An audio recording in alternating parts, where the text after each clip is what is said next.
Hello story lovers, welcome to Siri Vennela కథల ప్రపంచం. నేను మీ వెన్నెల. ఈరోజు నా 145 పార్ట్. అరగంటకి డైనింగ్ టేబుల్ దగ్గర శ్రీనివాస్ గారు, విక్కీ, మేఘన, ఆర్కే అంకుల్, లలిత ఆంటీ అందరూ ఒకే చోట కూర్చొని టిఫిన్ చేయడానికి కూర్చుంటే పని మనిషి అందరికీ సర్వ్ చేసి వెళ్ళింది. విక్కీ యాజ్ యూజువల్ ఓట్స్ మాత్రమే తింటుంటే అప్పుడే అతని చేతిని చూసిన శ్రీనివాస్ గారు, విక్కీ నీ చేతికి ఏమైంది, ఆ బ్యాండేజ్ ఏంటి అని అడిగాడు ఆశ్చర్యంగా. భార్య చెప్పిందని అప్పటి వరకు విక్కీ గురించి ఆలోచించడమే మానేసిన ఆర్కే అంకుల్ అప్పుడే విక్కీ చేతికి ఉన్న చేతిని చూసి మనసులో ఏముంది, మళ్ళీ ఏదో వెదవ పని చేసుంటాడు, ఆ అమ్మాయి గట్టిగానే ఎదురు తిరిగినట్టుంది, అందరూ నా కూతుర్ల అమ్మాయికులు ఉండరు కదా అనుకున్నాడు మనసులో. లలిత మాత్రం అయ్యో చాలా పెద్ద గాయమే అయినట్టుంది, ఎలా జరిగింది బాబు అని అడిగింది కంగారుగా. మేఘన శ్రీనివాస్ గారు అన్న మాటలు విన్నా కూడా పట్టించుకోకుండా తనకేం పట్టనట్టు టిఫిన్ చేస్తుంటే ఆర్కే అంకుల్ కూడా విక్కీని ఏమైంది అని అడగకపోయేసరికి శ్రీనివాస్ గారి మనసులో ఇదేంటి, అమ్మాయి కనీసం విక్రమ్కి ఏమైంది అని కూడా అడగట్లేదు, అంటే వీళ్ళిద్దరి మధ్య ఇంకా కోపం అలానే ఉందా, అసలు నిజంగానే చెప్పకుండా తీసుకువచ్చాడనే విక్రమ్ మీద కోపమా, లేదంటే ఇంకా ఏదైనా వేరే ఉందా అని అనుమానం మొదలైంది అతనిలో. ఎంత కోపం ఉన్నా కానీ ప్రేమించుకున్న వారికి, వారి ప్రియమైన వారికి చిన్న గాయమైనా కానీ తట్టుకోలేరు కదా. మరి ఈ అమ్మాయి ఏంటి విక్రమ్ కోసం అసలు కొంచెం కూడా బాధ లేనట్టే ఉంది ఈ అమ్మాయి మొహంలో అని మనసులోనే అనుకుంటూ ఉంటే మేఘన టిఫిన్ చేయడం పూర్తవడంతో ఏ భావం లేకుండా లేచి వెళ్ళిపోతుంటే కూతురు వెనుకే ఆర్కే అంకుల్ కూడా లేచారు. వెళ్ళిపోతున్న మేఘనను చూస్తూ, అమ్మా మేఘన, అసలు విక్రమ్ నువ్వు నిజంగానే ఇద్దరు ఇష్టపడి ప్రేమించి పెళ్లి చేసుకున్నారా? శ్రీనివాస్ గారి పిలుపుకి ఆగిన మేఘన ఆయన అలా అడగగానే అక్కడే ఆగిపోయి ఏం చెప్పాలా అని ఆలోచిస్తూ ఉంది. తండ్రి క్వశ్చన్కి విక్రమ్కి పొలమారి దగ్గుతూ, డాడ్ ఏమంటున్నారు మీరు అన్నాడు కంగారుగా. అదే విక్రమ్, మీరిద్దరూ ప్రేమించి పెళ్లి చేసుకున్నామని నువ్వన్నావు, కానీ అమ్మాయిని చూస్తుంటే అలా అనిపించట్లేదు నాకు.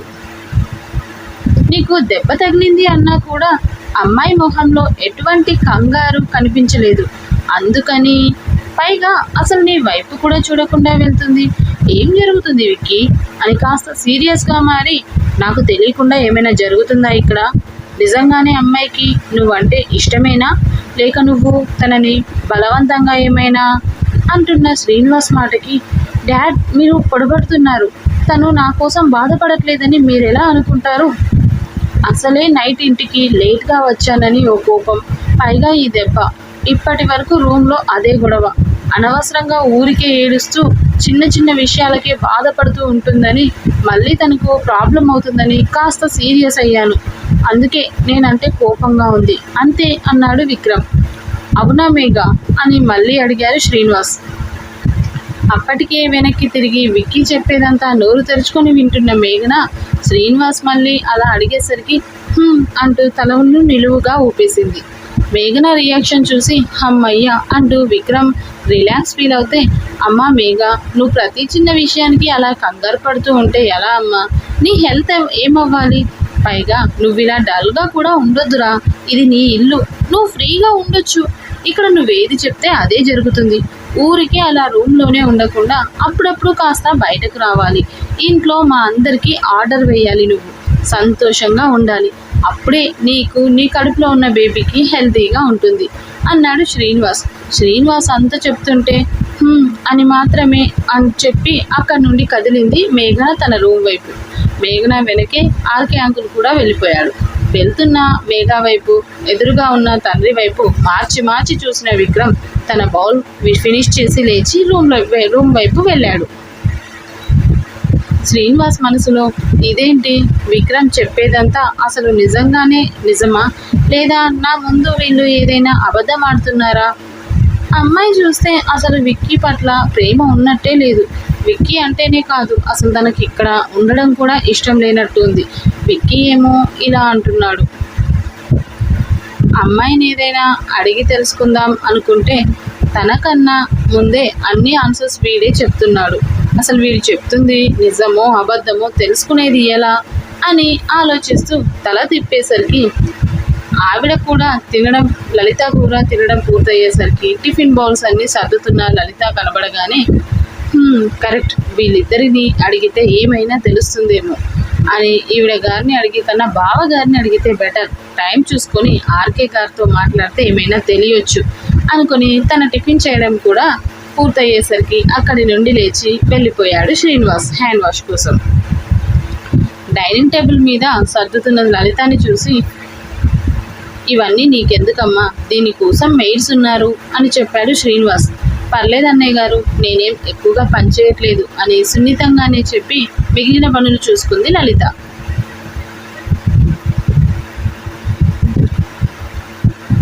విక్రమ్ రూమ్లోకి వెళ్ళేసరికి మేఘాతో పాటు అక్కడే ఉన్నాడు ఆర్కే అంకుల్.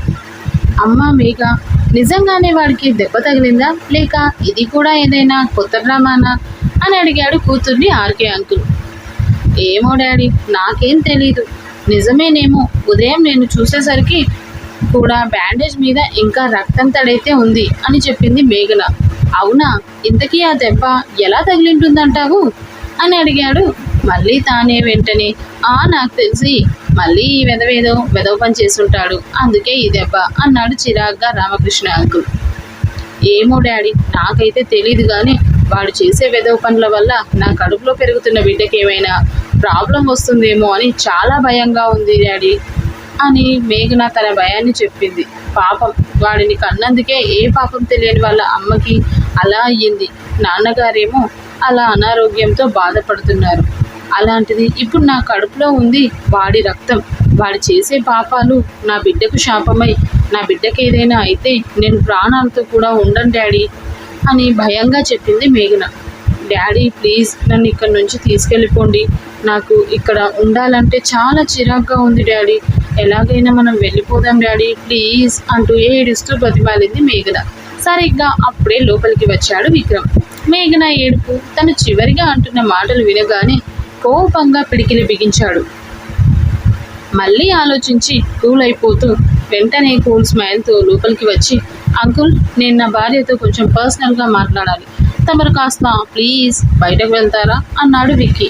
ఎందుకు వెళ్ళాలి, నేను వెళ్ళను, ఏం మాట్లాడాలి అన్న నా ముందే మాట్లాడు, నేను అటు వెళ్ళగానే ఇటు నా కూతుర్ని బెదిరిద్దామని చూస్తున్నావా, నేను వెళ్ళను అంటూ మొండిగా అక్కడే కూర్చున్నాడు ఆర్కే అంకుల్.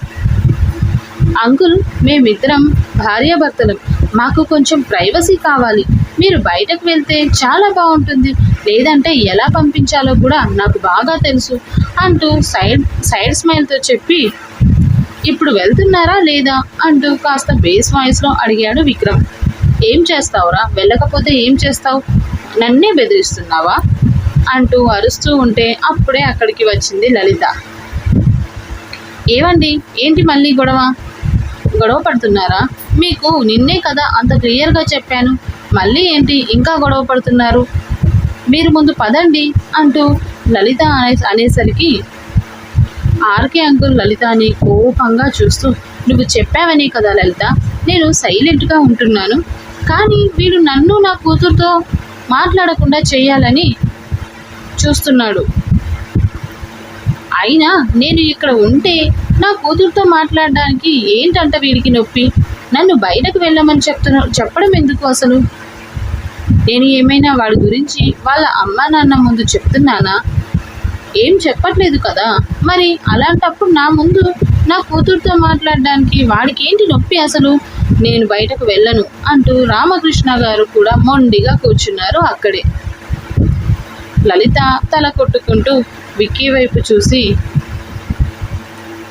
చూస్తుంటే, సరే మీ ఇష్టం, నాకు నా భార్యతో కాస్త పర్సనల్ వర్క్ ఉంది, అది మీరుండగానే చేయమన్నా నాకే ఇబ్బంది లేదు, కూర్చోండి అంటూనే పక్కనే నిలబడి మేఘనను తీక్షణంగా చూడడం మొదలుపెట్టాడు విక్రమ్.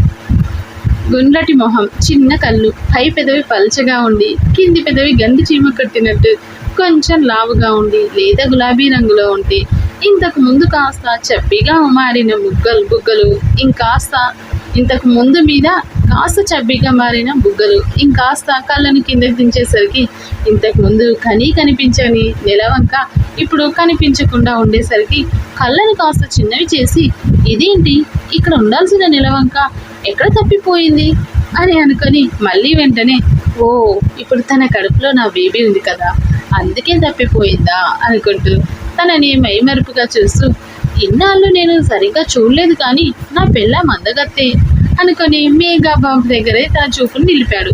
ఎత్తైన పొట్టతో సింపుల్గా ఉన్న కాటన్ శారీలో నిండుగా ప్రెగ్నెన్సీ వల్ల వచ్చిన మెరుపుతో ముద్దబంతి పువ్వులా ముద్దుగా ఉంది మేఘన. విక్రమ్ చూపుల జల్లులు మేఘను తడిపేస్తూ ఉంటే మొహం మీద పడుతున్న వెంట్రుకలను చెవి వెనుక దోపుతూ డిక్కీ వైపు కాల్ చేసేలా చూసింది మేఘ. రేయ్ ఏం చేస్తున్నావురా నువ్వు అని కోపంగా అడిగాడు ఆర్కే. కనబడట్లేదా మామ, నా పెళ్ళానికి సైట్ కొట్టుకుంటున్నా అన్నాడు విక్రమ్ మేఘనా వైపు చూస్తూ కూల్గా. ఒరేయ్ నేను ఇక్కడే ఉన్నానురా, నా ముందు నా కూతురికి సైట్ కొడుతున్నావా, పైగా ఆ విషయం నాకే చెప్తున్నావా అన్నాడు ఆర్కే అంకుల్ కోపంగా. నువ్వు ఉన్నావు కాబట్టి ఓన్లీ సైట్ కొట్టడంతోనే ఆగిపోతున్నా మామ, లేదంటేనా అని ఒళ్ళు విరుస్తూ అన్నాడు విక్రమ్. లేదంటే ఏం చేస్తావురా అంటూ విక్రమ్ ముందుకు వచ్చాడు ఆర్కే అంకుల్. చా మీరు మరీ అంకుల్, అవన్నీ మీకెలా చెప్తాము అంటూ సిగ్గుపడుతూ చెప్పాడు విక్రమ్. ఆర్కే అంకుల్కి ఇక బీపీ పెరిగిపోయింది. నిన్ను అనుకుంటూ విక్రమ్ మీదకు వెళ్ళాడు. చిచ్చి అంకుల్ ఏమంటున్నారు మీరు మీరు మీరు నన్నేం చేస్తారు, ఏం చేసినా మీ అమ్మాయే చేస్తే బాగుంటుంది కానీ అన్నాడు విక్రమ్ కావాలని ఆర్కే అంకుల్ని ఇంకాస్త ఉడికిస్తూ. విక్రమ్ మాటలకు ఆర్కేకి బీపీ మీటర్ పెరిగిపోతూ అరుస్తూ ఉండగానే లలిత గారు ఏంటండి మీరు, కాస్త ఆగండి, ముందు మీరు బయటకు రండి చెప్తాను అని చెయ్యి పట్టి లాక్కెళ్తుంటే వదులు లలిత, నన్ను వదులు, వీడు నా కూతుర్ని ఏదో చేసేలా ఉన్నాడు, నేను ఎక్కడికి వెళ్ళను, ఇక్కడే ఉంటాను, వీడు ఏం చేస్తాడో నేను చూస్తాను అంటూ అరుస్తూ గోల గోల చేస్తున్న ఆర్కే అంకుల్కి చెయ్యి పట్టుకొని బయటకు లాక్కెళ్ళింది లలిత ఆంటీ. వాళ్ళ వెళ్ళగానే విక్కీ డోర్ వరకు వెళ్ళి ఆర్కే అంకుల్ వైపు చూస్తూ ఆంటీ అంకుల్ని రూమ్లోకి తీసుకెళ్ళి కాస్త కూల్ చేయండి, నాకు కూడా నా పెళ్ళంతో చాలా పనుంది అని ఆర్కే గారిని చూస్తూ డోర్ ఆయన మొహం మీదే ధడేల్మని వేశాడు విక్రమ్.